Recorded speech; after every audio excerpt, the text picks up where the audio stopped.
I got it now. I got it. Took me a minute, but I got it. Okay, let's pray. Heavenly Father, I thank you for bringing us all together. Thank you for the wonderful people that you bring here each Shabbat, that we get to share your word together, that we get to learn your cycles and seasons and learn about all the different ways that you interact with us as we walk through this life on this earth. And we just thank you. We just glorify your name.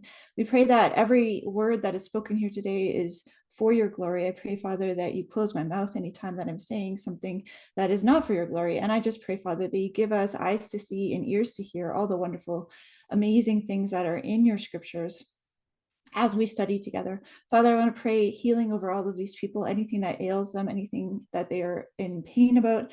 I pray, Father, that you deliver them, help them to walk through the waters today, help them to walk on the waters today as we overcome and we become overcomers with you, Father.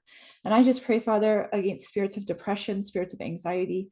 I rebuke all anxiety and depression off of these people, Father. And I just pray, Father, that you give them a new hope and a new joy in you this day. I pray, Father, that you give them a new identity in you, a new identity in Yeshua, that they understand completely that they are sons and daughters of you, the Most High God, and that they are no longer our slaves in Egypt. As we release this slave mentality and walk forward in dominion, this I pray in Yeshua's name, amen. Okay, so we're starting today in Exodus. One thing I wanted to talk about really quick, though, before we get into Exodus, is someone had mentioned that my mic was cutting out, and you guys were really interested when I was talking about last week about the fruit trees and how fruit doesn't grow first on trees. So there's the command of the fruit trees, which is basically when you acquire new land. So the people go into the new land and they acquire new trees, and they have the fruit trees there. They cut down all the trees except for the trees of the fruit trees. Okay, those they trim back. And so what happens for 3 years is the trees are trimmed back, and the branches and the dead branches and stuff like that are trimmed off. And then in the 4th year, so nobody eats of that fruit of that tree for 3 years. And then in the fourth year, the fruit goes directly to Yehovah, right? So it's given as an offering. And then in the 5th year, you can share your fruit with other people. So a lot of times people are really struggling in an area, or they're having issues in an area. And this can work for any area of your life, like say money, relationships, anything in your life. So you might have a struggle. You might have a struggle in the beginning as you're trying to work out these issues, and you're trying to walk with Yehovah, and you're learning how to walk with Yehovah in a certain area. Let's use money. Money's a really easy one to use. So you're starting to learn the commandments of the money. You're starting to tithe. You're starting to do this thing. And you notice that you're still struggling for like 3-4 years till you get really on your feet. Well, it takes that long for the fruit to grow. Right? So if you are a newly acquired fruit tree in the kingdom, you're a baby Christian or a baby believer, or a baby Torah walker, it's okay if you're not showing a ton of fruit in the 1st year. It's okay if you're not showing a ton of fruit until the 5th year, right? You are supposed to be learning for the first 3 years. You're not supposed to be teaching anybody. You can share what you're learning, of course, but you're not supposed to be instructing. You can testify, but you're not supposed to be ministering to others in the first 3 years. You're supposed to be learning and getting your branches trimmed so that you can grow good fruit. Okay, so you have to be doing all that self-reflection. So you have to be really almost selfish in the first 3 years. And then in the 4th year, that's the time where you are giving all your fruit directly to Yehovah in praise and worship. And then in the 5th year, he might bring you into a ministry of some kind, right? So please don't think that you have to arrive instantly at any of this, right? I just wanted to cover that because people were asking about that. I wanted to make sure we covered that from last week. So this week we're going through walking on water and splitting of seas, which is really, really interesting. So the context of seas and waters in that area of the earth during that time was that all of the demonic entities and all of the fish gods lived in the water. Okay. So there's a lot of metaphor of walking on water and walking and taking authority over the waters. A lot of that metaphor has to do with control in the spirit realm. And so it's really, really interesting as we see the different places that they crossed the waters and that they journeyed through the waters and that he parted the seas for them.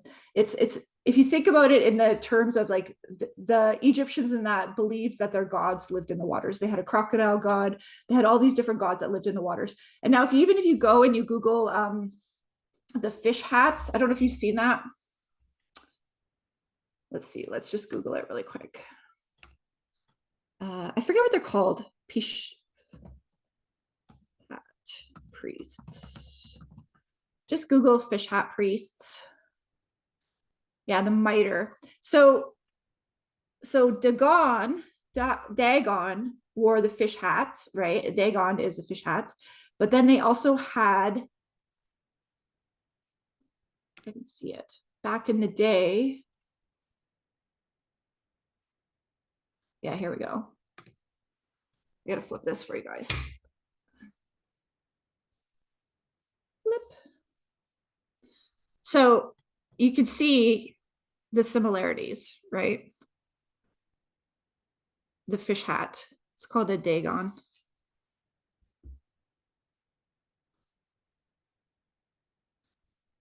I, for one, am not a coincidence believer.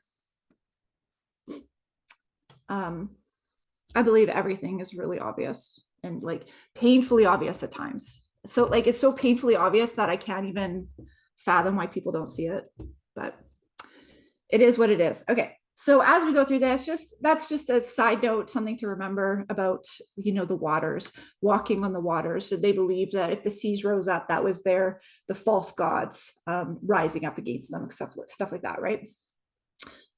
So let's go into the Torah reading. We are at Exodus 13.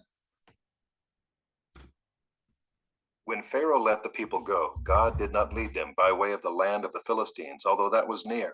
For God said, lest the people change their minds when they see war and return to Egypt. But God led the people around by the way of the wilderness toward the Red Sea. And the people of Israel went up out of the land of Egypt equipped for battle. Moses took the bones of Joseph with him, for Joseph had made the sons of Israel solemnly swear, saying, God will surely visit you, and you shall carry up my bones with you from here. And they moved on from Succoth and encamped at Etham on the edge of the wilderness. And the Lord went before them by day in a pillar of cloud to lead them along the way, and by night in a pillar of fire to give them light, that they might travel by day and by night. The pillar of cloud by day and the pillar of fire by night did not depart from before the people. Then the Lord... Okay, there's just a couple things I have to get into right away on that.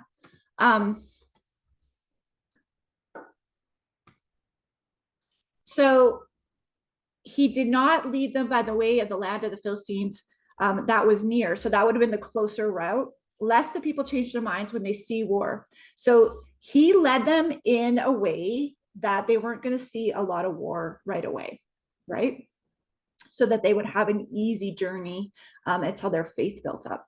And so just like that, he leads us when you become a baby Christian or a baby believer or whatever, he'll lead you gently through some things, and then he'll take you into the more serious battles and the more serious warfare, right? And you get to learn, he'll train your hands for battle, and he'll get to learn the different things, and then you'll be ready to go to war, right? So I want to note that they went to Sukkot. So we know from past studies that Yaakov named the place Sukkot because he had built tabernacles for his cattle that he acquired from Esau. So they are going to the same place that Yaakov named Sukkot. Now we have a feast called Sukkot, right? So a feast of Sukkot is the Feast of Tabernacles, and it's a memorial of the people leaving Egypt and being tabernacled with Jehovah right away, right? And so tabernacle is a picture of the nativity, right? Yeshua tabernacled amongst us. He was born in a nativity. So the Feast of Tabernacles is actually in the fall. It's not at Christmas time. And that's usually in September, October. It's in the fall. So when you think of the nativity picture, that symbol of Sukkot is a thread that goes through scripture. You see it in the book of Jonah. You see it all through Genesis. You see it in all through the scriptures. You see this sukkah concept. And so the sukkah concept is putting a tabernacle over the people and covering them and protecting them. That's what a sukkah is, right? It's this temporary dwelling. So when we come onto this planet, this earth, and we're going to walk with Jehovah through this earth, we're in a temporary dwelling, and he puts a temporary cover over us so that we can learn to walk with him. We can learn who he is, right? So they've gone straight to this Sukkot. There is 2 different maps that generally you'll find if you want to look up the journey that the people took. One goes to the false Mount Sinai, well, what I think is the false Mount Sinai in Egypt, and one goes to the one in Saudi Arabia. So I'll just show you the difference of the 2.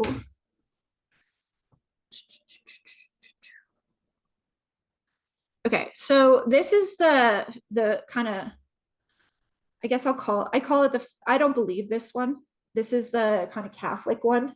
And they have a Mount Sinai right here, which is in Egypt still, right? I think Mount Sinai is over here in Saudi Arabia. So they left the land of Goshen, and they come to it says Migdal, but that's Sukkoth, which is right around there. And then yeah, here's another map. So they leave Ramses, right? They go to Sukkoth, and then they cross, and then they say this is Mount Sinai, right? But some people say it's over here, Saudi Arabia. So there's 2 kind of schools of thought on that. This is the one from, so this is the other school of thought. So here we got the bitter lakes, the bitter waters. So you'll hear as soon as they leave into the wilderness, you're going to go to the bitter waters, and you're going to see all that. And so this is where the Catholic monastery is, but this is where a lot of people think the real Mount Sinai is, in Saudi Arabia, right there. So, you can do your research and decide for yourself what you think, but I just wanted to show you the 2 maps. But either way, on both maps, they go to Sukkot first, right? Which is kind of it's a really metaphorical, profound picture. It's like you're saved from Egypt, you're saved from the slavery, and you go directly undercover, right? You're directly acquired by Jehovah. He covers you. He covers your sin. He covers your iniquity. And then he teaches you how to walk through the wilderness. Exodus is one of my favorite books because it really is a metaphor for this life that we're in. It's like testing and trials and testing and trials and walking through the wilderness, trying to get to the land of milk and honey, right? So as we leave Egypt, instantly we're covered and protected. As soon as you're saved by faith through grace, you're covered and protected. That doesn't mean that you don't go ahead and learn how to walk in the wilderness and learn how to walk with Yah, right? He teaches them along the way how to walk with him, right? And so at this point, they get the fire by day and the cloud, or the fire by night and the pillar of cloud by day. Okay, let's go to the crossing of the Red Sea, or the Reed Sea, depending on what school of thought you're in. We're at Exodus 14. Said to Moses, "Tell the people of Israel to turn back and encamp in front of Pi Hahiroth, between Migdal and the sea, in front of Baal Zephon. You shall encamp facing it by the sea. For Pharaoh will say of the people of Israel, they are wandering in the land, the wilderness has shut them in. And I will harden Pharaoh's heart, and he will pursue them. And I will get glory over Pharaoh and all his host. And the Egyptians shall know that I am the Lord." And they did so. When the king of Egypt was told that the people had fled, the mind of Pharaoh and his servants was changed toward the people, and they said, "What is this we have done, that we have let Israel go from serving us?" So he made ready his chariot and took his army with him, and took 600 chosen chariots and all the other chariots of Egypt with officers over all of them. And the Lord hardened the heart of Pharaoh king of Egypt, and he pursued the people of Israel, while the people of Israel were going out defiantly. The Egyptians pursued them, all Pharaoh's horses and chariots and his horsemen and his army, and overtook them encamped at the sea by Pi-hahiroth in front of Baal-zephon. When Pharaoh drew near, the people of Israel lifted up their eyes, and behold, the Egyptians were marching after them, and they feared greatly. And the people of Israel cried out to the Lord.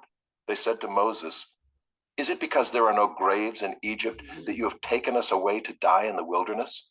What have you done to us in bringing us out of Egypt? Is not this what we said to you in Egypt? Leave us alone that we may serve the Egyptians? For it would have been better for us to serve the Egyptians than to die in the wilderness."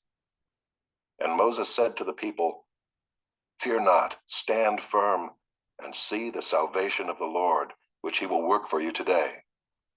For the Egyptians whom you see today, you shall never see again. The Lord will fight for you, and you have only to be silent." This is a really cool part. Okay, so Baal-zephon, just so you know, means Lord of the hidden things, Lord of the north, or Lord of darkness. So when they're camped out and they're about to cross, they're at a mountain. Do you guys know the Baal thing? Okay, so the Baal means Lord or husband, right? It doesn't necessarily mean demonic or a false god every time. It can just mean husband. So when you see those like videos and they say, "Oh, people are saying Lord," they're actually calling upon a false god. That's not actually true. So when people are saying Lord, it's usually a translation for Adonai. But this Baal, so you'll see that when it's connected to a false god, it's usually Baal this, Baal that. So this is Baal-zephon, and they're camped out in front of the mountain of Baal-zephon, and in front of that mountain, it means the mountain of hidden things or mountain of darkness. So it's a false god's mountain, and so Jehovah is working out all of this stuff in front of their false god. So for the Egyptians, they're looking at it like their God is doing this in front of our God and kind of like making our God look stupid, right? And that's kind of the point, right? When Moses says, where is it? Well, first of all, notice how quickly, and this is so true of us too. I do this all the time. I'm so guilty of this.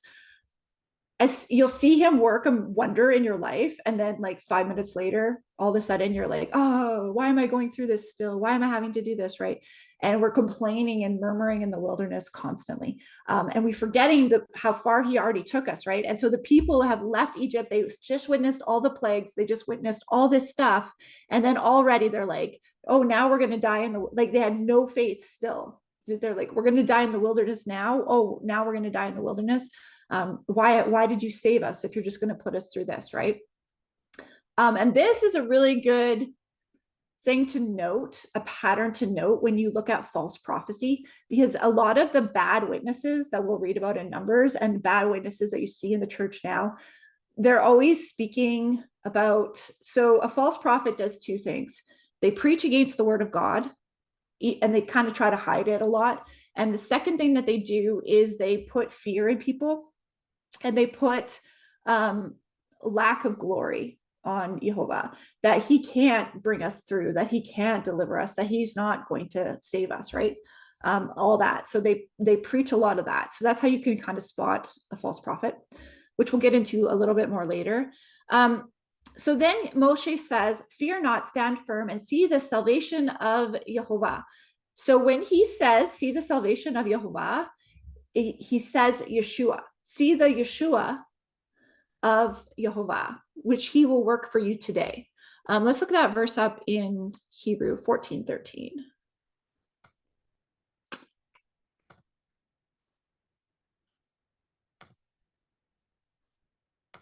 Exodus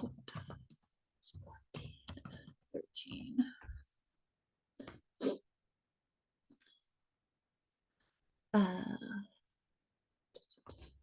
I'll just show you this because it's cool to. I think this is one of the first times it shows up. Okay, so salvation,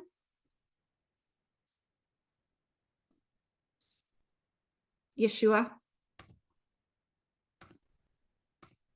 See the Yeshua, salvation, deliverance. It salvation, deliverance, help, rescue from dangerous circumstances of Yehovah, Yod-Heh-Vav-Heh.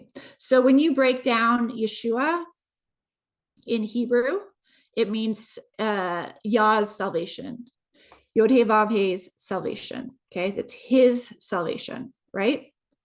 That's why when they sing that song, his name means salvation. That's what they're talking about. Jesus don't mean that. It don't mean nothing. So do with that what you will. Okay. Moving on before we start controversy. Before we start controversy, let's move on. Do I think it's wrong to say Jesus? No, I think it's a costume, a disguise. We talked about this before. Just like Joseph was disguised when he was in Egypt, Jesus was disguised while he was saving the nations. But now his disguise is being removed. That's how we know we're at the prophetic end times, is because Jesus's Egyptian disguise is being removed, right? He went out, he saved the nations. And now as the fullness of the Gentiles come into Israel, his disguise is going to be removed so that Judah can recognize him. Because just like in Joseph, Judah and the brothers didn't recognize Joseph because he was wearing Egyptian costume, an Egyptian name, doing Egyptian things. He didn't recognize who Joseph was, right? But then at the very end, Joseph reveals himself to his brothers and shows him who he truly is, right? We're in that period now where Yeshua is revealing himself to his brothers and showing his brothers, Israel, Judah, and all the other tribes who he really is, right? So that's my stance on it. Let's move on to the Torah portion. I think we're at verse 15. Exodus 14:15. The Lord said to Moses, "Why do you cry to me? Tell the people of Israel to go forward.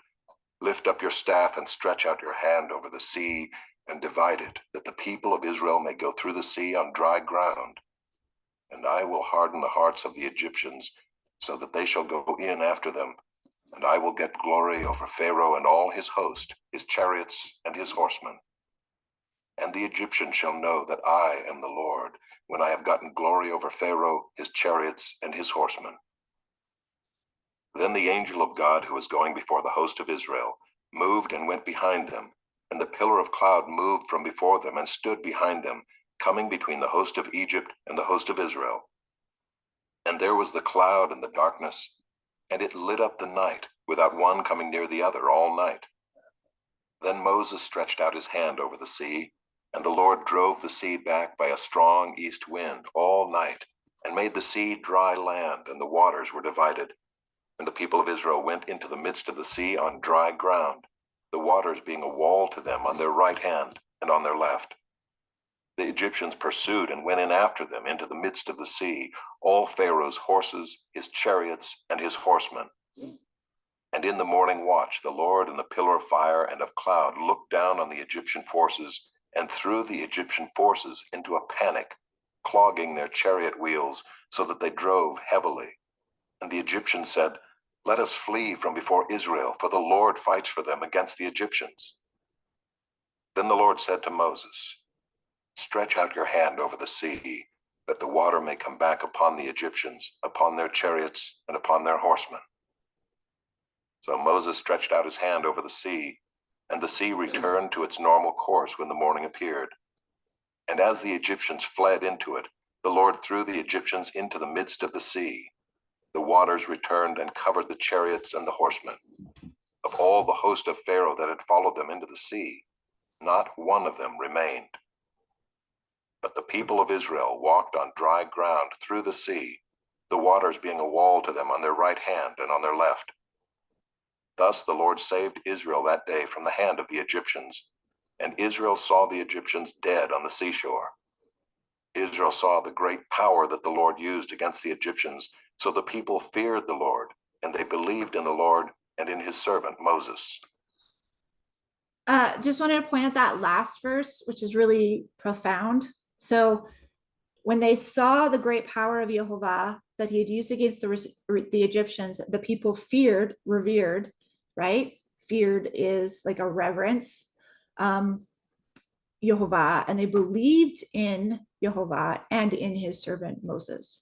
So I think at the end of days, we're going to see that same type of deliverance of the people and those same sort of great moves and things happening. And that's when you're going to see a lot of people begin to have reverence for Yehovah and believe Yehovah and Yeshua, his servant Yeshua, right? So those two things will come together again. I want to just look up that word for belief. I think we're at chapter 14 still. 14:30. Just want to look it up in Hebrew.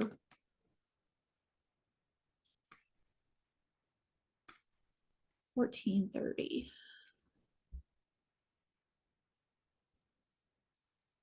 Aman, yeah. So Aman, okay, so this is a really cool word study. Look up Aman in Hebrew, which obviously is where we get amen from, Aman. So the people believed Aman in Yehovah. They believed, and it says in Yehovah, but it just says, in Hebrew, it just says Aman Yehovah, Aman Yehovah. So it means that they believed Yehovah. They didn't believe in him. It doesn't say in him, they believed him. So when Yehovah said something or did something, they believed him, right? They had belief, Aman. Now, if you look that up if you do a deep dive on Aman, it doesn't only mean just saying it like I believe, it means walking it out in action. So if you believe something, you are not capable of believing something and not having it walk out in action and show up in your life. You do what you believe, right? So whatever the word says, and if it's something that you believe that Yehovah said, that you truly believe that the King of the universe said, the creator, right? The creator of all things said, then you would do that thing, right? So if you truly believe, you do it, right?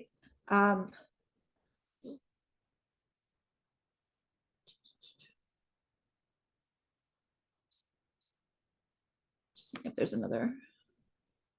To build up properly. Okay, so Aman, primitive root, properly, to build up or to support, to foster. To foster. So when you have a belief that you are fostering, you're walking in the direction of that belief. So let's say you believe that Yehovah told you to tithe, right? You believe his word was like, I got to tithe.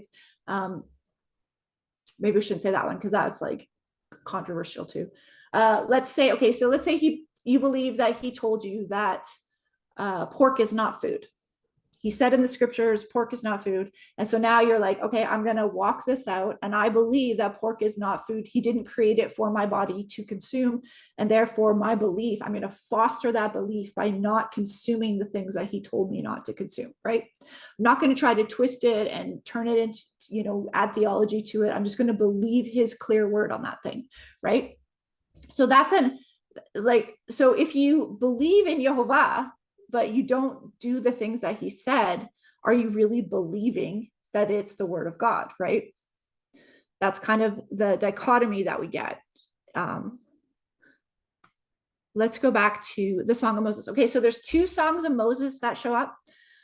There's a Song of Moses that shows up here, and it's Moses and Miriam singing. So it's a Song of Moses and Miriam. And then there's a Song of Moses at the end of Deuteronomy, I think, where he has a song again. So there's two songs of Moses that show up. This one is often called the Song of Moses and Miriam. I think we should listen to it in Hebrew first. I recorded this. Nehemiah had read it out loud, so I recorded this so we can listen to it in Hebrew first, and then we'll read the English. So let's listen.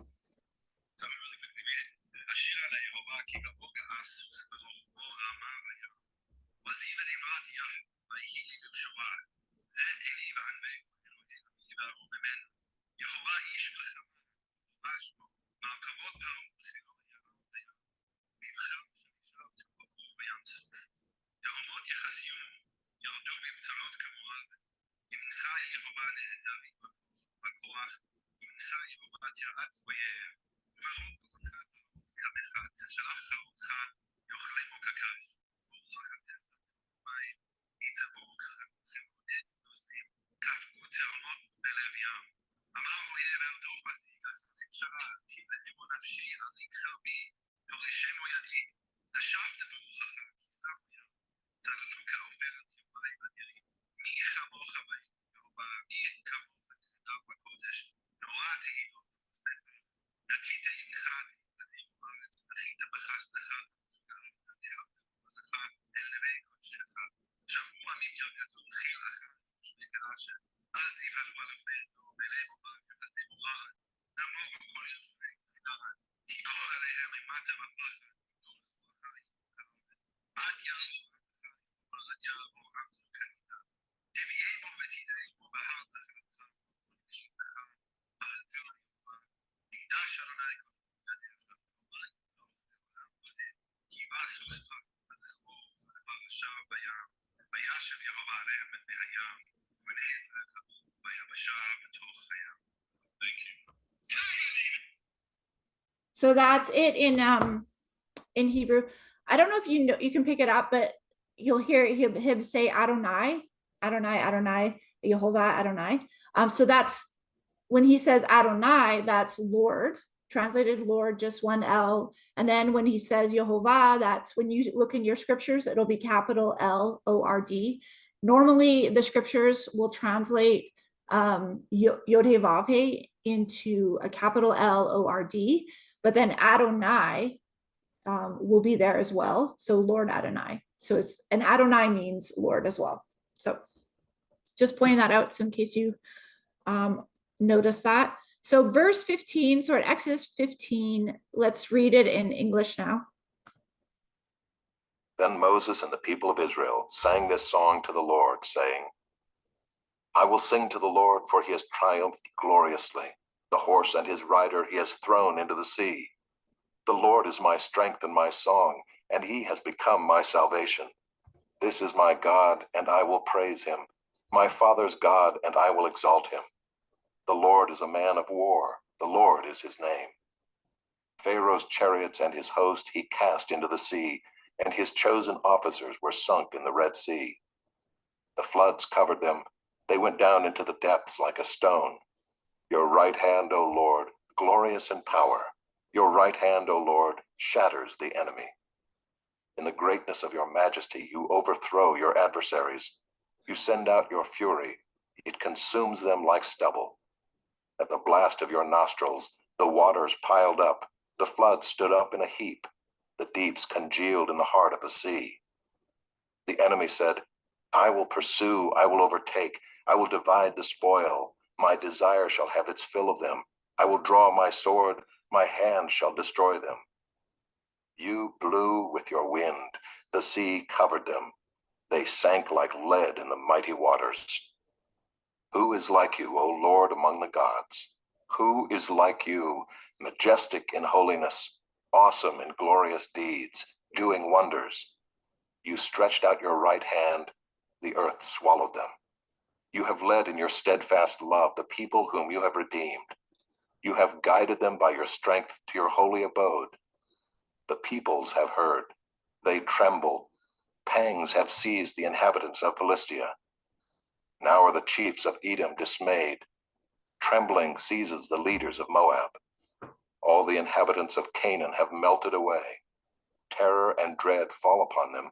Because of the greatness of your arm, they are still as a stone. Till your people, O Lord, pass by. Till the people pass by whom you have purchased. You will bring them in and plant them on your own mountain, the place, O Lord, which you have made for your abode, the sanctuary, O Lord, which your hands have established. The Lord will reign forever and ever.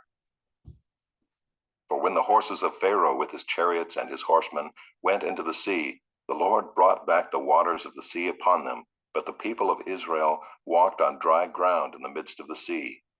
Then Miriam the prophetess, the sister of Aaron, took a tambourine in her hand And all the women went out after her with tambourines and dancing, and Miriam sang to them, "Sing to the Lord, for he has triumphed gloriously. The horse and his rider he has thrown into the sea." All right, I just want to look up arm in Hebrew. Yaman.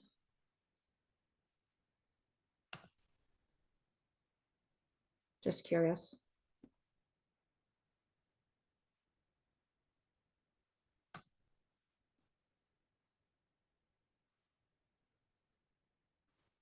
So right hand, Yaman.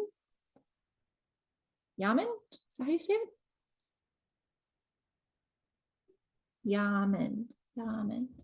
The right hand, you'll see a reference to the right hand a lot in scriptures, and some people, you'll see it often referred to as Yeshua is his right hand, his right hand of salvation, right? And it means to distinguish between one's right hand and left, holding also the lot. Also, the right hand is skillful, receiving as bribes, used in swearing. So the right hand would be a figure of whatever you're doing your work with, right? So because most people are right-handed, so they would do their work, and that would be the hand that they're doing things with, right? Right hand up, delivering Israel, acquiring the temple site, holding the servant, lighting upon enemies, dispersing blessings, and used in divine oath. So that you would do an oath with your right arm. That's where that all comes from. And then so when we see the mark of the beast or the mark of Yah, it's our hand and our forehead, right? So the things that we're doing with our hands and the things that we're thinking with our thoughts, that's what that is all about.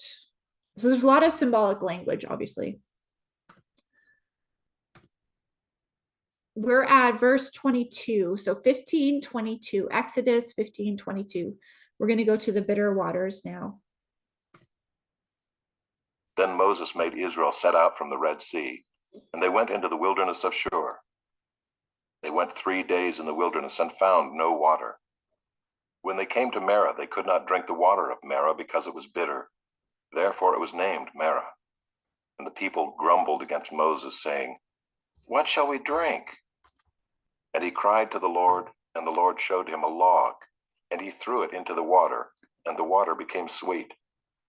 There the Lord made for them a statute and a rule, and there he tested them, saying, "If you will diligently listen to the voice of the Lord your God, and do that which is right in his eyes, and give ear to his commandments, and keep all his statutes, I will put none of the diseases on you that I put on the Egyptians, for I am the Lord your healer." Then they came to Elim, where there were 12 springs of water and 70 palm trees, and they encamped there by the water. They set out from Elim, and all the congregation of the people of Israel came to the wilderness of Sin, which is between Elim and Sinai, on the 15th day of the 2nd month after they had departed from the land of Egypt. And the whole congregation of the people of Israel grumbled against Moses and Aaron in the wilderness. And the people of Israel said to them, "Would that we had died by the hand of the Lord in the land of Egypt, when we sat by the meat pots and ate bread to the full. For you have brought us out into this wilderness to kill this whole assembly with hunger." Then the Lord said to Moses, "Behold, I am about to rain bread from heaven for you, and the people shall go out and gather a day's portion every day, that I may test them, whether they will walk in my law or not. On the 6th day, when they prepare what they bring in, it will be twice as much as they gather daily." So Moses and Aaron said to all the people of Israel, "At evening you shall know that it was the Lord who brought you out of the land of Egypt, and in the morning you shall see the glory of the Lord, because he has heard your grumbling against the Lord. For what are we that you grumble against us?" And Moses said, "When the Lord gives you in the evening meat to eat, and in the morning bread to the full, because the Lord has heard your grumbling, that you grumble against him, what are we? Your grumbling is not against us, but against the Lord." Then Moses said to Aaron, "Say to the whole congregation of the people of Israel, 'Come near before the Lord, for he has heard your grumbling.'" And as soon as Aaron spoke to the whole congregation of the people of Israel, they looked toward the wilderness, and behold, the glory of the Lord appeared in the cloud. And the Lord said to Moses, I have heard the grumbling of the people of Israel. Say to them, at twilight you shall eat meat, and in the morning you shall be filled with bread. Then you shall know that I am the Lord your God. In the evening quail came up and covered the camp, and in the morning dew lay around the camp. And when the dew had gone up, there was on the face of the wilderness a fine, flake-like thing, fine as frost on the ground. When the people of Israel saw it, they said to one another, what is it? For they did not know what it was. And Moses said to them, it is the bread that the Lord has given you to eat. This is what the Lord has commanded. Gather of it, each one of you, as much as he can eat. You shall each take an omer according to the number of the persons that each of you has in his tent. And the people of Israel did so. They gathered some more, some less. But when they measured it with an omer, whoever gathered much had nothing left over, and whoever gathered little had no lack. Each of them gathered as much as he could eat. And Moses said to them, let no one leave any of it over till the morning. But they did not listen to Moses. Some left part of it till the morning, and it bred worms and stank. And Moses was angry with them. Morning by morning they gathered it, each as much as he could eat. But when the sun grew hot, it melted. On the 6th day they gathered twice as much bread, 2 omers each. And when all the leaders of the congregation came and told Moses, he said to them, this is what the Lord has commanded. Tomorrow is a day of solemn rest, a holy Sabbath to the Lord. Bake what you will bake, and boil what you will boil, and all that is left over lay aside to be kept till the morning. So they laid it aside till the morning, as Moses commanded them, and it did not stink, and there were no worms in it. Moses said, eat it today, for today is a Sabbath to the Lord. Today you will not find it in the field. 6 days you shall gather it, but on the 7th day, which is a Sabbath, there will be none. On the 7th day some of the people went out to gather, but they found none. And the Lord said to Moses, how long will you refuse to keep my commandments and my laws? See, the Lord has given you the Sabbath. Therefore on the 6th day he gives you bread for 2 days. Remain each of you in his place. Let no one go out of his place on the 7th day. So the people rested on the 7th day. Now the house of Israel called its name manna. It was like coriander seed, white, and the taste of it was like wafers made with honey. Moses said, this is what the Lord has commanded.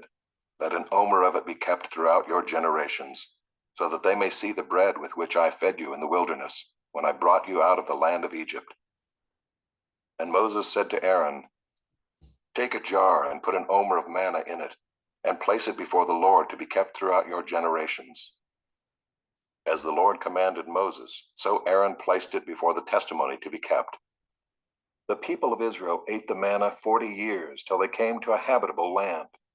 They ate the manna till they came to the border of the land of Canaan. An omer is the 10th part of an ephah. Okay, lots in there. This is kind of the beginning of the Sabbath commands. So the word Shabbat shows up in Genesis on the 7th day. I have a big study on that on YouTube if you want to dig into that.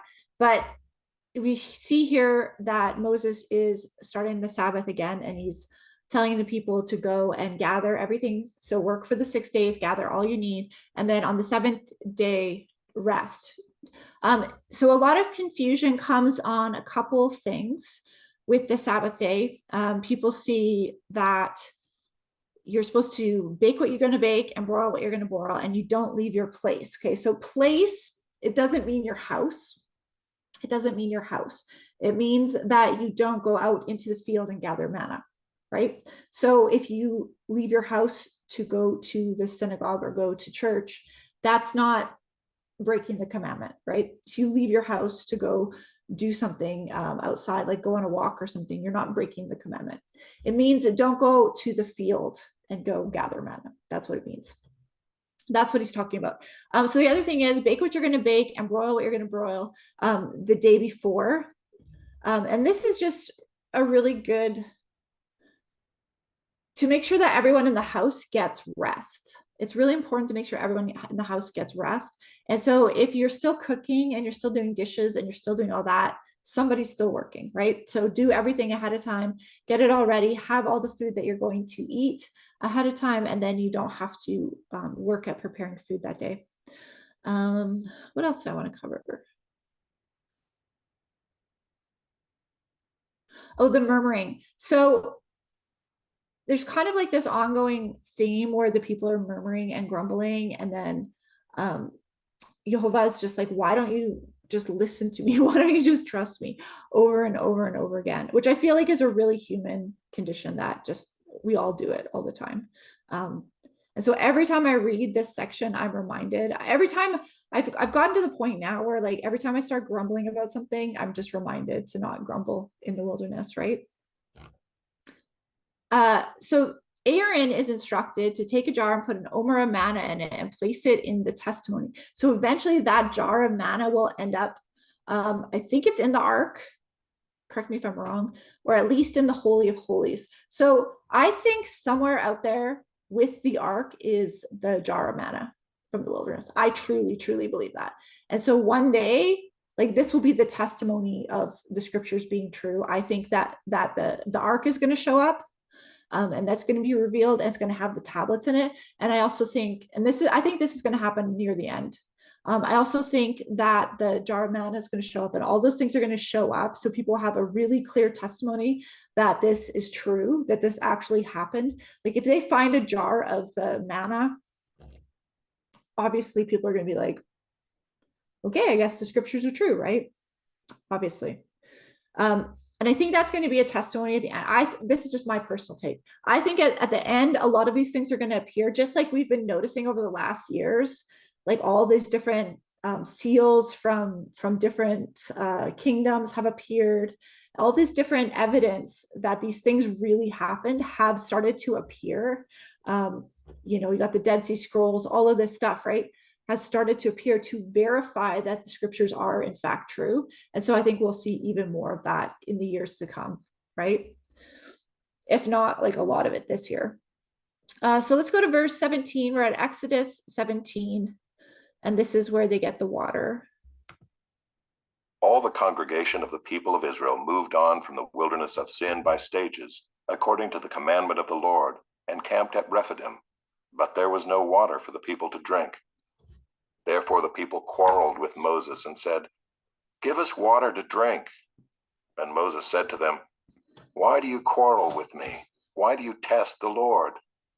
But the people thirsted there for water, and the people grumbled against Moses and said, "Why did you bring us up out of Egypt to kill us and our children and our livestock with thirst?" So Moses cried to the Lord, "What shall I do with this people? They are almost ready to stone me." And the Lord said to Moses, "Pass on before the people, taking with you some of the elders of Israel, and take in your hand the staff with which you struck the Nile, and go. Behold, I will stand before you there on the rock at Horeb, and you shall strike the rock, and water shall come out of it, and the people will drink." And Moses did so in the sight of the elders of Israel. And he called the name of the place Massah and Meribah, because of the quarreling of the people of Israel, and because they tested the Lord by saying, "Is the Lord among us or not?" Massah and Meribah are interesting. Let's just look that up really quick in the Hebrew.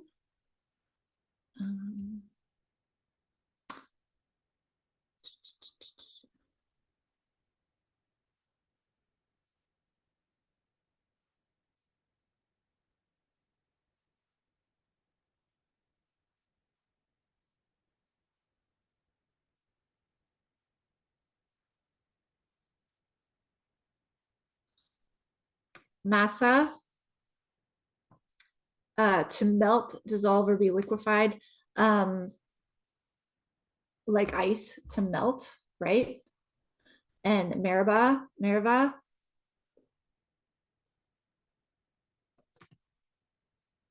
strife, rebellion, with a focus of feelings of enmity. So He's naming the place like melting and strife and enmity, because the people are testing Yehovah by creating all this like weak, and melting is something we see later on with the good spies and the bad spies. You'll see that word melting again. And what happens is when the bad spies come back, it causes the people's hearts to melt, right? And this is really actually, I have had so many people come to me about certain like internet prophets that are preaching all this gloom and doom that is coming, and it's causing their hearts to melt, right? And that's the bad spies. So if there's an internet prophet and all they're doing is prophesying doom and gloom, and they're not giving you the actual word of God, and they're not building up your faith, you know, what they're doing is they're causing your heart to melt, and that's how you know that they're a false prophet. So a lot of people were bringing me these Christian prophets that are causing people's hearts to melt, them to be fearful, them to be afraid of what's coming, right? And that's causing quarreling and strife and rebellion. So a lot of this Torah portion is about spotting false prophets, because you'll see it, kind of see these themes repeat. They cause quarreling and rebellion, they cause rebellion against the Torah, and they cause melting of hearts. And that's when they test the Lord, saying, is Yehovah among us or not? So is he with us or is he not with us? And that's how they're testing him, and they're causing the hearts to melt. And the same thing happens with the bad spies. They'll say, because Yehovah gives them the word, like, we're going to go and we're going to take the land. We're going to take, the giants are going to fall, right? And we're going to take the land. And then the bad spies say, no, we can't do it. And we're not going to be able to do it. They're going to kill us in the wilderness, right? And so you see that same cycle repeating.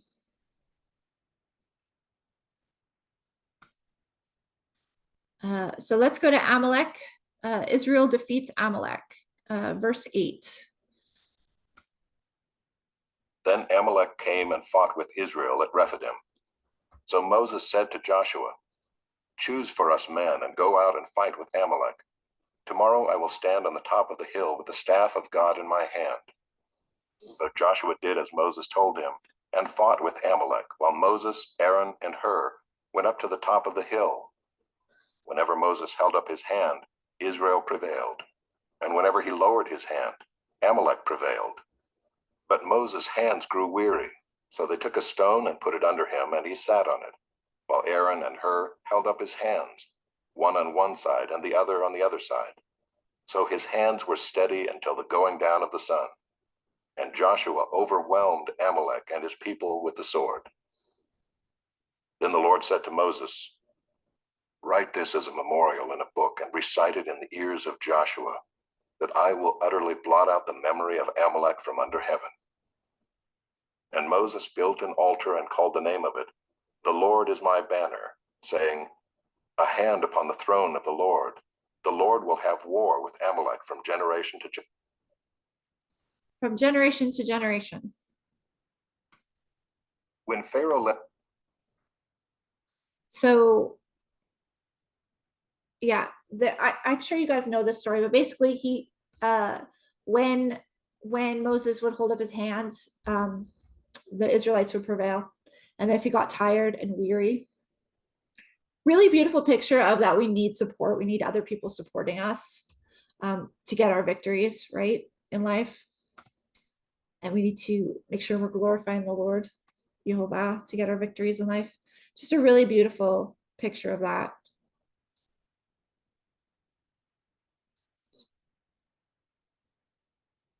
Let's move on to Judges 4.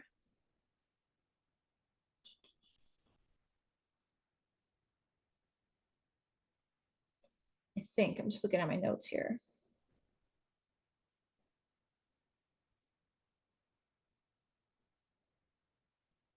Yeah, so Judges 4 is Deborah and Jael and that battle. And so you're probably wondering, why is the battle of Deborah connected to the Exodus? You will see when we talk about how that battle went about. And there's a very small clue in how that battle went about, and you don't figure it out until the Song of Deborah, which is at the end. So Deborah means bee. Let's look at that. So Hebrew conjugation. Every Hebrew word has a 3-letter root word, and then other words are built upon that root word. Okay. Deborah means bee, but the root word is dever or devar, depending. I mean, you can't really say it without the vowels, but the root word is, let me just show you this, because it means a lot of different things, which is really profound and beautiful as well.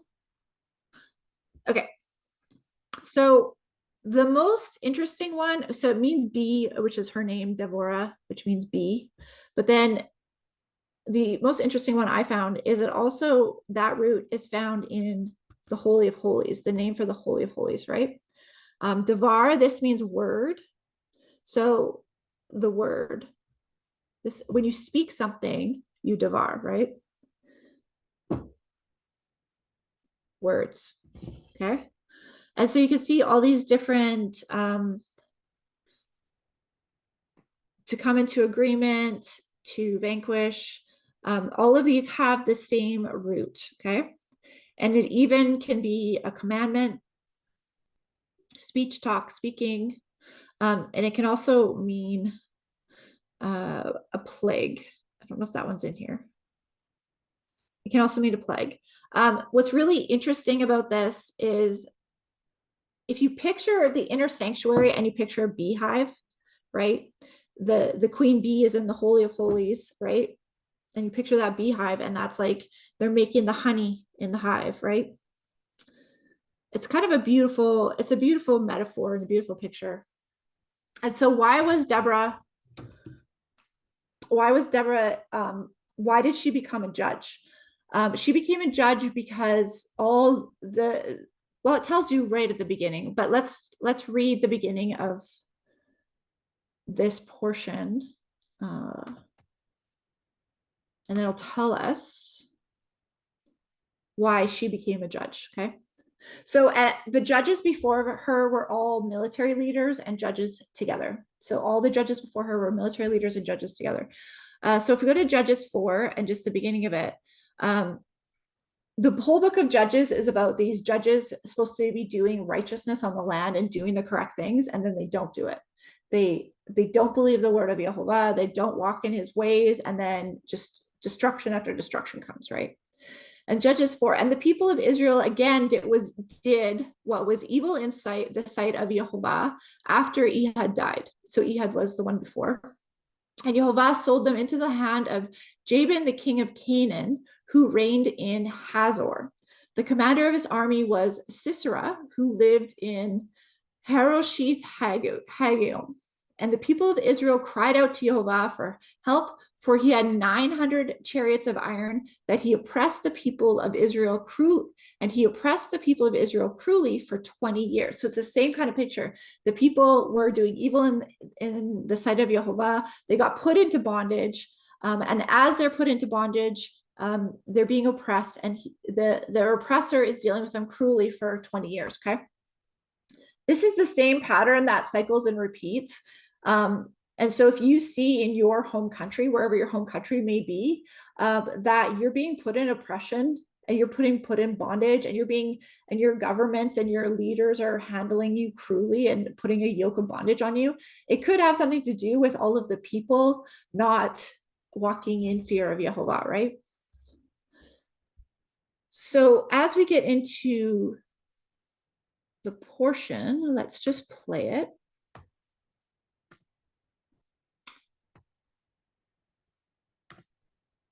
Now Deborah, a prophetess, the wife of Lapidoth, was judging Israel at that time. She used to sit under the palm of Deborah between Ramah and Bethel in the hill country of Ephraim, and the people of Israel came up to her for judgment. She sent and summoned Barak the son of Abinoam from Kedesh Naphtali and said to him, "Has not the Lord, the God of Israel, commanded you, go, gather your men at Mount Tabor? taking 10,000 from the people of Naphtali and the people of Zebulun. And I will draw out Sisera, the general of Jabin's army, to meet you by the river Kishon with his chariots and his troops, and I will give him into your hand. Barak said to her, If you will go with me, I will go, but if you will not go with me, I will not go. And she said, I will surely go with you. Nevertheless, the road on which you are going will not lead to your glory, for the Lord will sell Sisera into the hand of a woman. Then Deborah arose and went with Barak to Kedesh. And Barak called out Zebulun and Naphtali to Kedesh, and 10,000 men went up at his heels, and Deborah went up with him. Now Heber. Okay, so Deborah was, let's look up that word for judgment. Judgment. What is judgment? The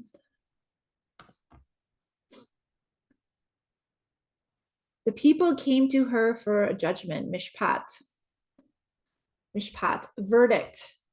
So she was able to give a verdict based on the commandments of Yehovah, because she knew the word of Yehovah and she was listening to Yehovah. She was, in a sense, the queen in the honey hive of the Holy Holies, speaking to Yehovah and hearing from him, right? And that's the picture that's being painted with the Hebrew words. So she was able to show good judgment, not show partiality. So it doesn't necessarily mean that she was always ruling in favor of what the people wanted. She was able to look at the word of Yehovah and make a proper judgment, right?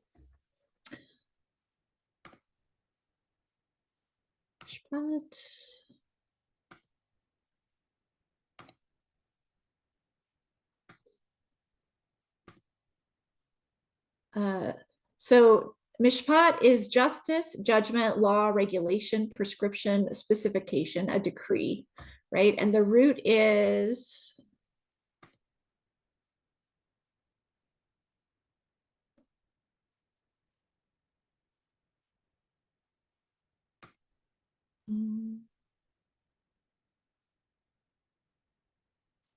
just to judge, decide, defend, lead, vindicate, or execute. To execute judgment, to be brought to trial, to argue a matter.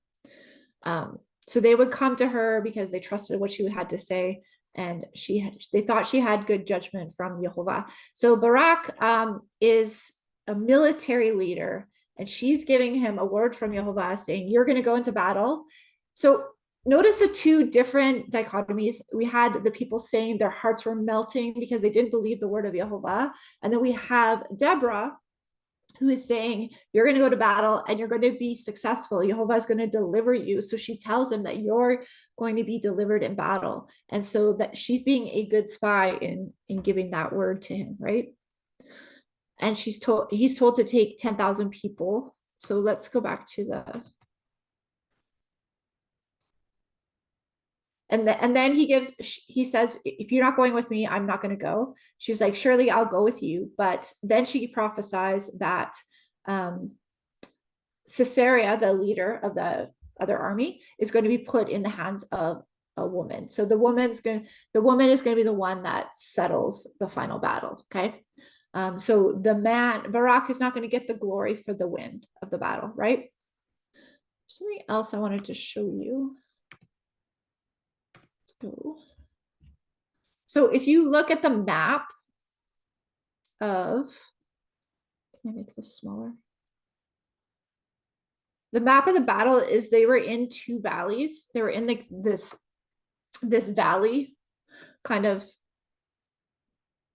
you can see it.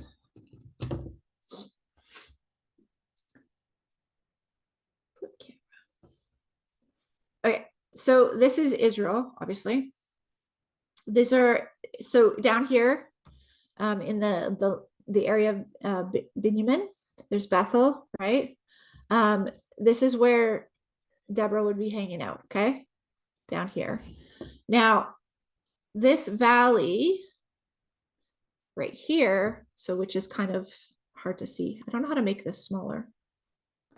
I go back. Oop. I don't know how to make this smaller. So you can kind of see how Mount Tabor, right here, right?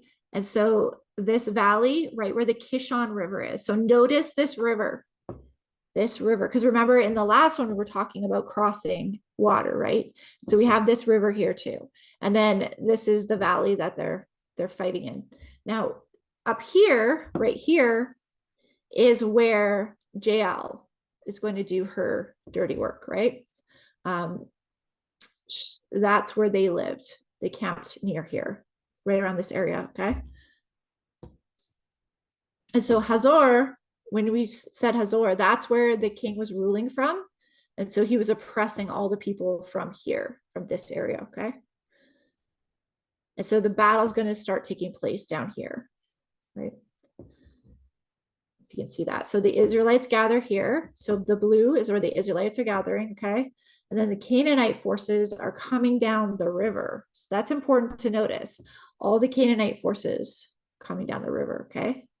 And so see right here, at this spot on the river, the Canaanite forces are going to flee this way. And that's how Sisera is going to end up right here with Sisera is going to end up right here where Jael and them are, okay? So they're coming in this way down this river. Now, this is what you have to understand about these rivers. How you're asking yourself, well, how did all these chariots, 900 chariots, get down this river? Israeli rivers are seasonal. They are dry, and then they have flash floods that flood the entire river, okay? So that will tell you exactly why this army got stuck and then they had to flee, right? Just like in the Exodus story, right? So let's go back to it, and then you can, now that you kind of see that, you can kind of see how it plays out, right?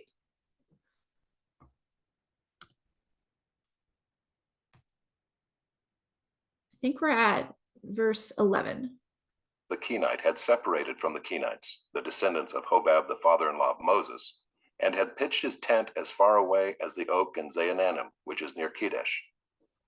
When Sisera was told that Barak, the son of Abinoam, had gone up to Mount Tabor, Sisera called out all his chariots, 900 chariots of iron, and all the men who were with him, from Harosheth Hagoyim to the river Kishon. And Deborah said to Barak, "Up, for this is the day in which the Lord has given Sisera into your hand. Does not the Lord go out before you?" So Barak went down from Mount Tabor with 10,000 men following him. And the Lord routed Sisera and all his chariots and all his army before Barak by the edge of the sword. And Sisera got down from his chariot and fled away on foot. And Barak pursued the chariots and the army to Harosheth Hagoyim, and all the army of Sisera fell by the edge of the sword. Not a man was left.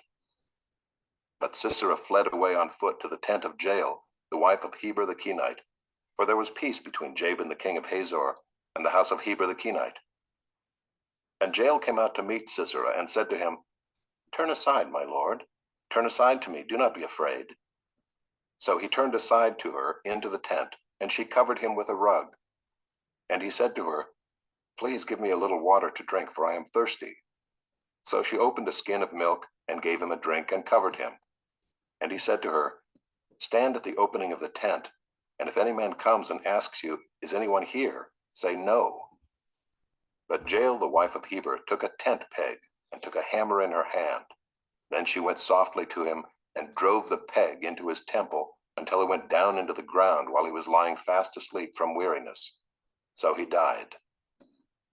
And behold, as Barak was pursuing Sisera, Jael went out to meet him and said to him, "Come, and I will show you the man whom you are seeking."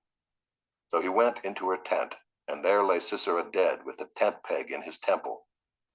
So on that day God subdued Jabin the king of Canaan before the people of Israel. And the hand of the people of Israel pressed harder and harder against Jabin the king of Canaan until they destroyed Jabin king of Canaan.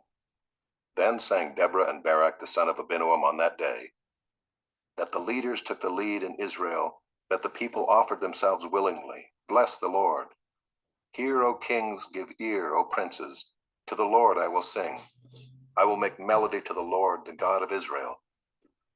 Lord, when you went out from Seir, When you marched from the region of Edom, the earth trembled and the heavens dropped. Yes, the clouds dropped water. The mountains quaked before the Lord, even Sinai before the Lord, the God of Israel. In the days of Shamgar, son of Anath, in the days of Jael, the highways were abandoned, and travelers kept to the byways. The villagers ceased in Israel. They ceased to be until I arose. I, Deborah, arose as a mother in Israel. When new gods were chosen, then war was in the gates. Was shield or spear to be seen among 40,000 in Israel? My heart goes out to the commanders of Israel who offered themselves willingly among the people. Bless the Lord. Tell of it, you who ride on white donkeys, you who sit on rich carpets, and you who walk by the way. To the sound of musicians at the watering places, there they repeat the righteous triumphs of the Lord, the righteous triumphs of his villagers in Israel. Then down to the gates march the people of the Lord.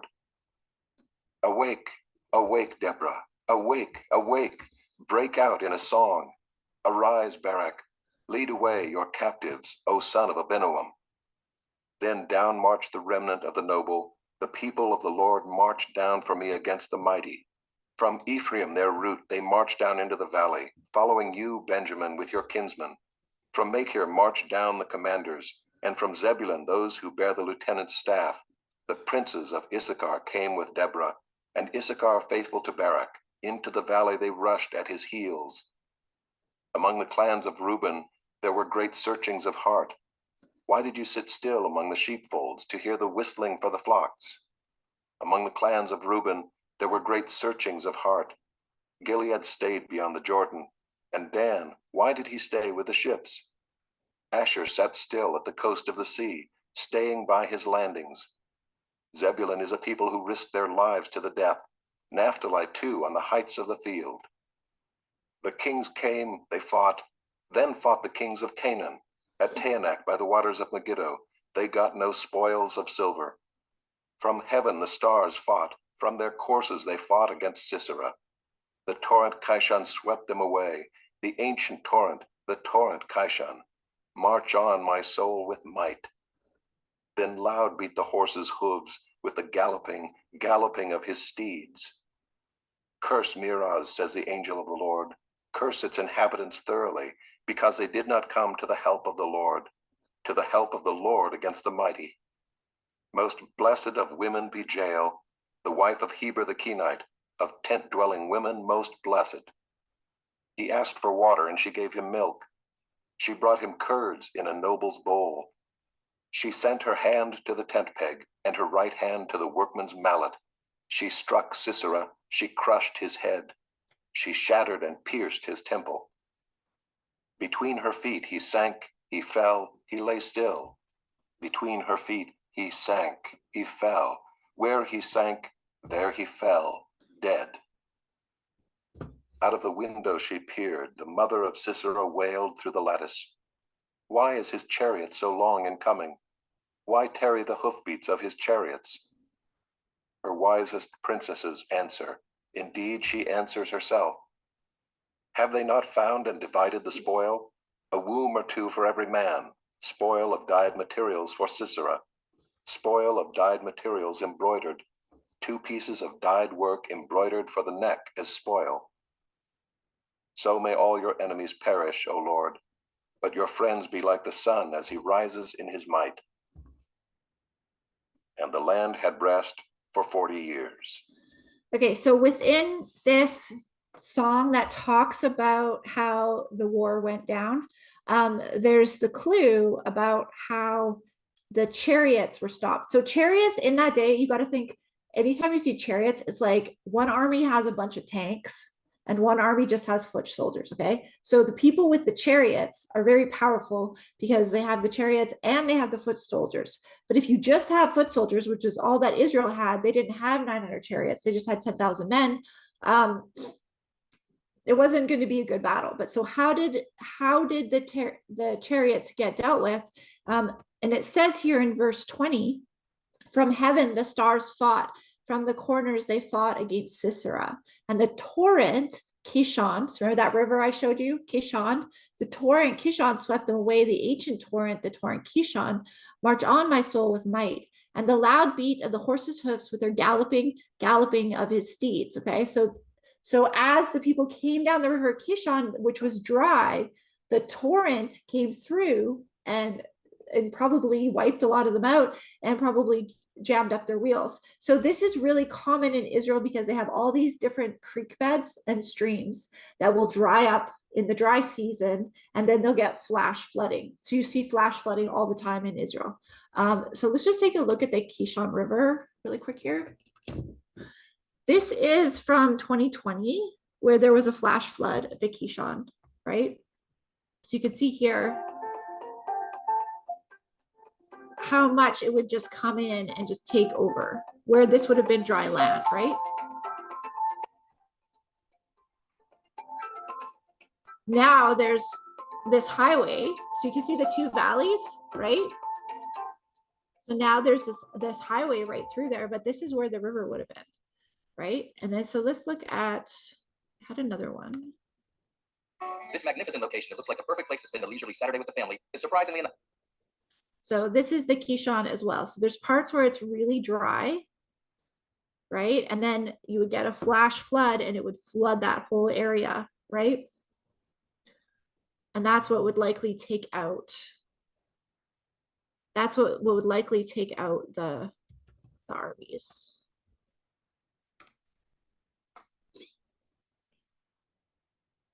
Okay, another interesting thing that most people don't know is that Jael was actually a Gentile. She was not an Israelite. So she was a tent dweller. She was not an Israelite. The tent dwellers are also mentioned in Jeremiah 35 when they talk about the Rechabim. I don't know how to say it, but one of my favorite topics is this group called the Rechaim. Let me just find it for you. Jeremiah, you can read about them in Jeremiah 35. The Rechabites. That's how you say it. They were tent dwellers. They were nomadic tribes. They were not Israelites. But they were, in Jeremiah, it talks about how they were very faithful to Jehovah, that they were faithful to their father to keep oaths. So when they swore an oath and they gave an oath with their word, they were very faithful to keep it. And they made an oath that they would not drink, so that they would never drink. And they kept that oath. And you can read about that in Jeremiah 35 if you want. Jael, being a Gentile, that's likely why Sisera felt safe to go in her tent, because she was not an Israelite. She was a Gentile, a tent dweller on the land, but she fought for Israel, right? So it's a really great picture of a Gentile fighting for Israel.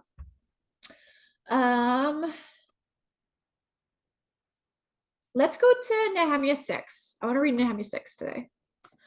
Because we're talking about false prophets and good prophets and false prophets. And Nehemiah 6 has a story about a false prophet. And you'll see the same things that we were discussing before kind of play out with this false prophet.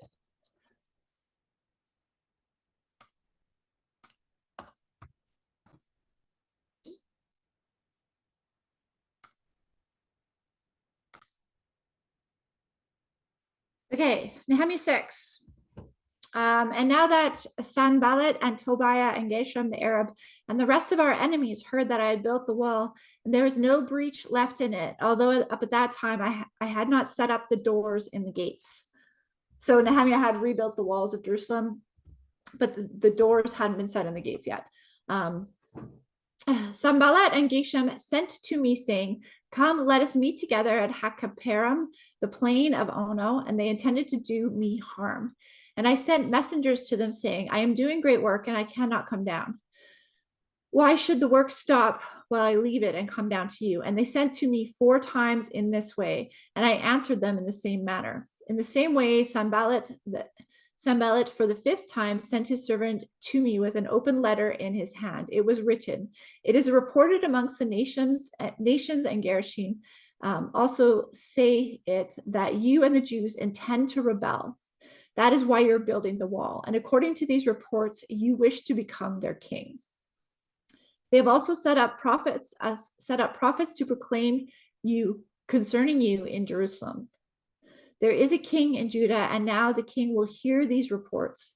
So come and let us take counsel together. And then I said to him, saying, no such thing as you say have been done, for you are inventing them out of your own mind. And so they wanted to frighten us, thinking their hands will drop from the work, and it will not be done. But now, O God, strengthen my hands. So now when I went up to the house of Shemani, the son of Delia, son of Mathabel, who was confirmed in his home, he said, let us meet together at the house of God, Elohim, the house of Elohim within the temple. Let us close the doors of the temple, for they are coming to kill you. They're coming to kill you by night. But I said, should such a man as I run away? And what man such as I shall go to the temple and live? I will not go in. So he's telling him to go into the place where he's not authorized to go into in the temple, because remember that only the Levites are authorized to go into certain places in the temple, right? And so this is the false prophet that's telling him, be afraid, they're coming to kill you, go into this place where you're not supposed to go, right?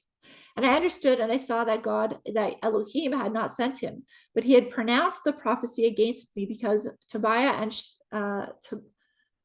and Sanballat had hired him. For this purpose he was hired, that I should be afraid and act in this way and sin, so that they could give me a bad name in order to taunt me. Remember, Tobiah and Sanballat, oh my God, according to these, oh my Elohim, according to these things that they did, and also the prophetess Noadiah and the rest of the prophets who wanted to make me afraid. So he's talking about all these false prophets that wanted to make him afraid, so that he would stop building the temple and that he would stop restoring Jerusalem. Okay.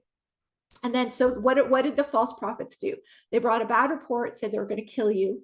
And then they instructed him to break the commandments. So he was not allowed to go into that place in the temple, but he's instructing him to break the commandments out of fear in order to save his own life, right?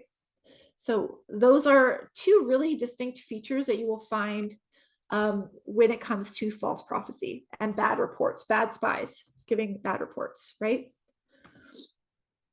Let's go to the New Testament, and we're going to do Matthew.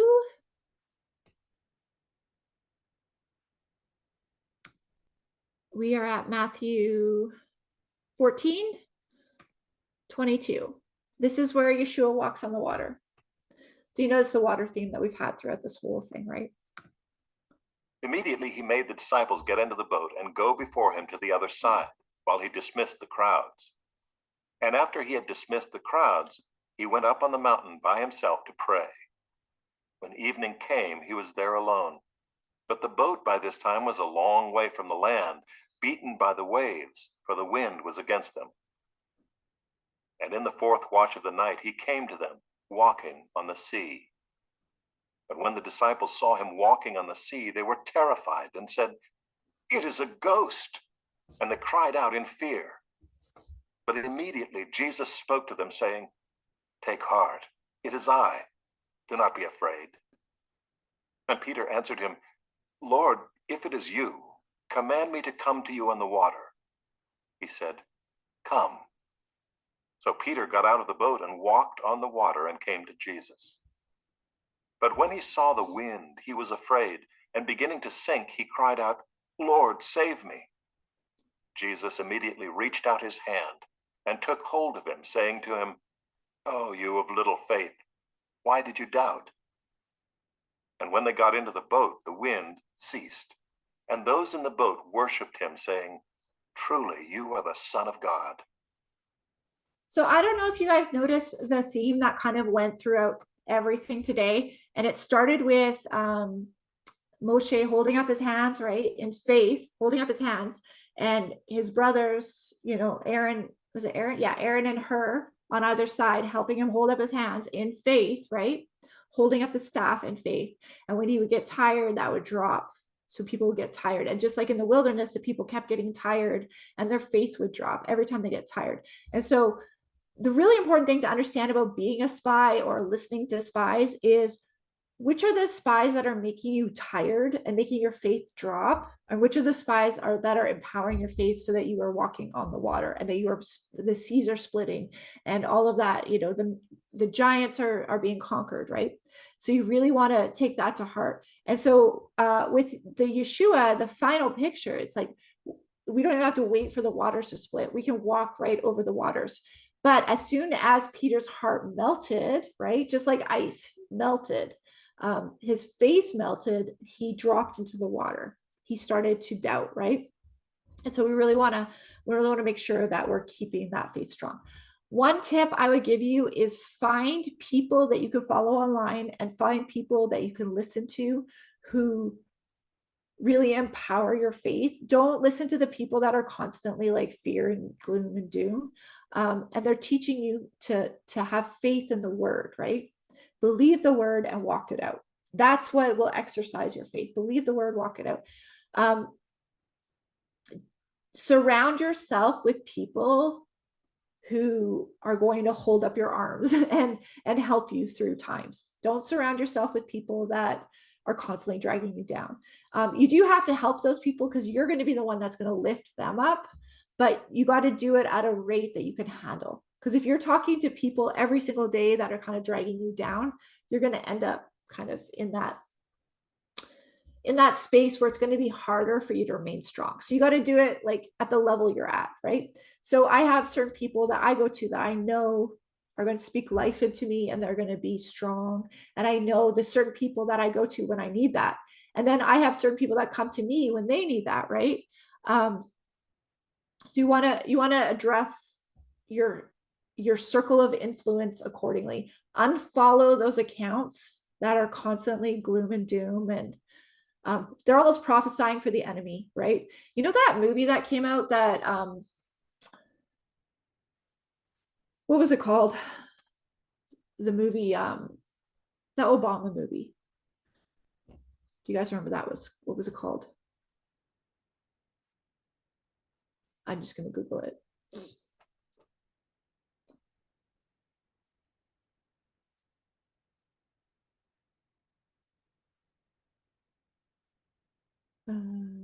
Why is it not coming up?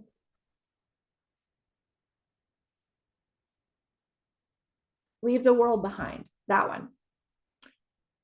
It was a big fear prophecy. All of these people watched this movie. They went out and started like, they didn't check with Yehovah to see if Yehovah had instructed them to watch the movie or if that was something that they needed to adjust. But it was so much fear propaganda and so much like little, conspiracy fear that it just breeds fear and worry in people to the point where they start behaving different.